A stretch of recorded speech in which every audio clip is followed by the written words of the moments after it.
have this incredible cultural scene, and you have people who are trying to make the world aware of it, and then you have municipal government, which seems dedicated to stamping it out, unless it's huge and brought to you by a corporation, like Lollapalooza in Grand Park, or like the city-sanctioned Blues Fest.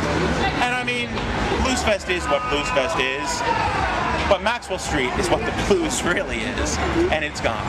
And it's a tragedy. I just think that elected officials have a hell of a nerve to be trying to legislate something they have no understanding about whatsoever.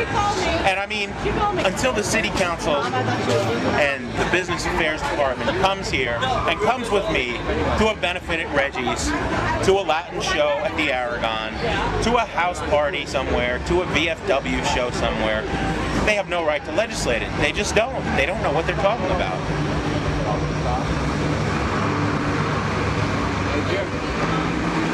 I didn't leave you any questions. And that's fine. All right.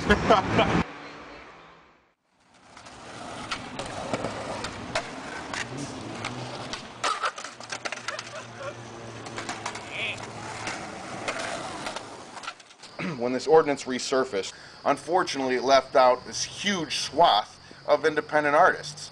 And so out of sheer frustration, we decided to take a proactive approach and just start hitting the city streets. And we hit up all the festivals. We hit up your Lollapaloozas and your Pitchforks and your Blues Fests and your Tastes of Chicago and all the neighborhood festivals.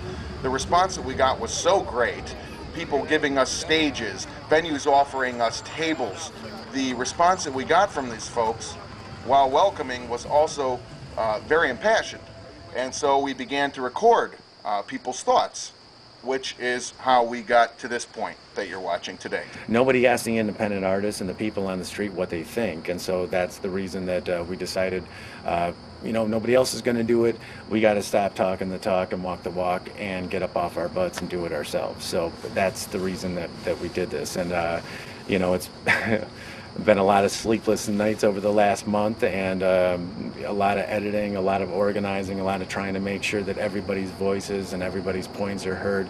And there are so many more people that were involved in this that had something to say for this than we could include on this. I mean, but you only got so much time, and we just wanted to thank everybody. Strength in numbers, we got to stick together. This is just the beginning of something here. We got to keep it rolling. Definitely something to build on. Yep. Peace. All right, I'm Steve Silk Hurley, music producer, DJ, and as far as the ordinance, it's really pretty crazy that they're trying to bring that back, because if it wasn't for the underground promoters and people doing the raves and things like that, a lot of DJs, like as far as house music DJs, wouldn't have gotten their start. I wouldn't have had a venue to get their name out there. You know, a lot of the ordinance is really not geared towards someone who's up and coming, who's trying to get things going, who's new to the promotion game and all that stuff.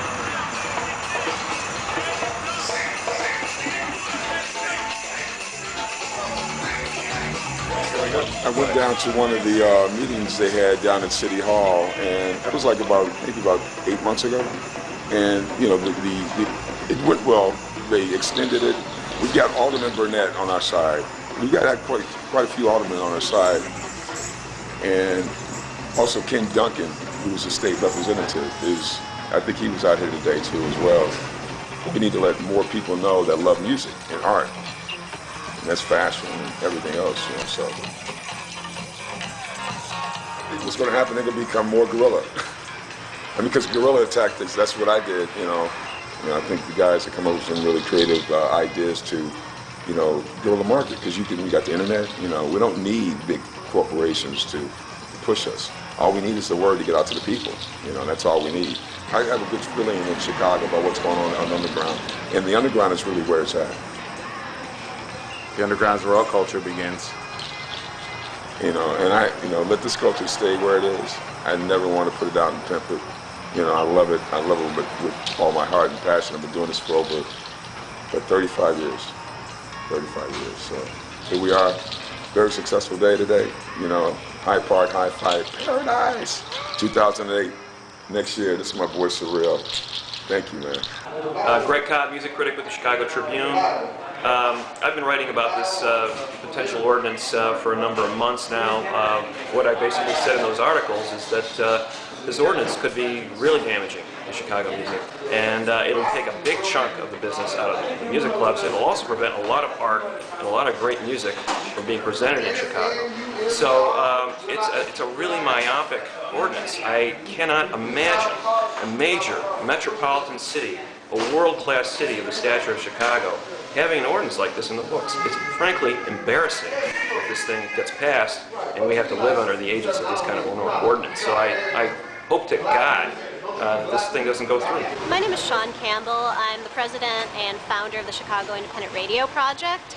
And our concern about the Promoters Ordinance is the fact that what we're doing in providing a web-based radio station that focuses on Chicago music, culture, the arts, is that this really has a chilling effect on the types of events that are going on in and around Chicago. Seems like we're probably protected as a non-profit in the way the ordinance is written, but the fact is there are a lot of people who hold benefit shows at a moment's notice, not just for us, but for any cause around the city.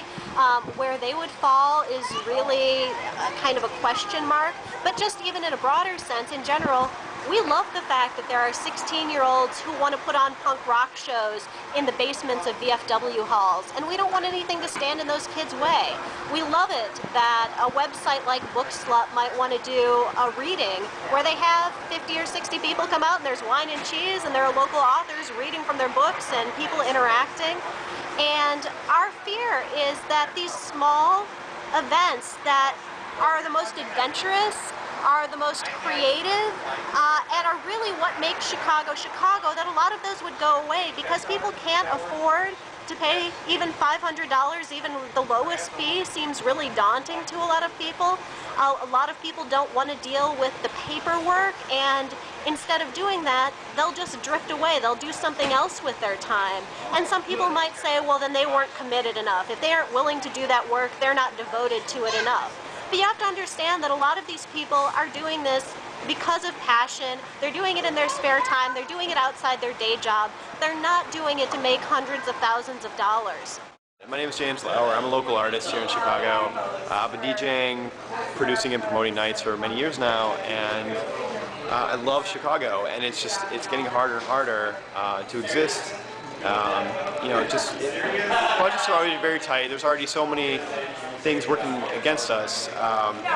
We don't necessarily need another ordinance to be lining pockets of our government officials. At the same time, we can barely afford to pull off our own nights and bring in forward-thinking artists and do things that push things forward. It's tough enough without the promoter ordinance, so it's definitely not a good thing, and I hope we prevail. So you have my support. Thanks. DJ Lee Farmer, been in the business for 27 years now. Industry veteran, DJ, own a production company, been doing a lot of stuff. Fought against the Rave Act and we lost, and it was detrimental to my business and and the industry at large. And this Promoter Act, the way it was written, I haven't seen the revisions, but the way it was written before, it's really hurting the independent artist and the boutique promoter, and it's very detrimental to what Chicago was built on and the work ethic and the blue-collar society that we built among the artists here in Chicago. So that's something that we want to fight against, and that's something that I don't support. So kill that, kill it if you can, because I'm working on it. Holla.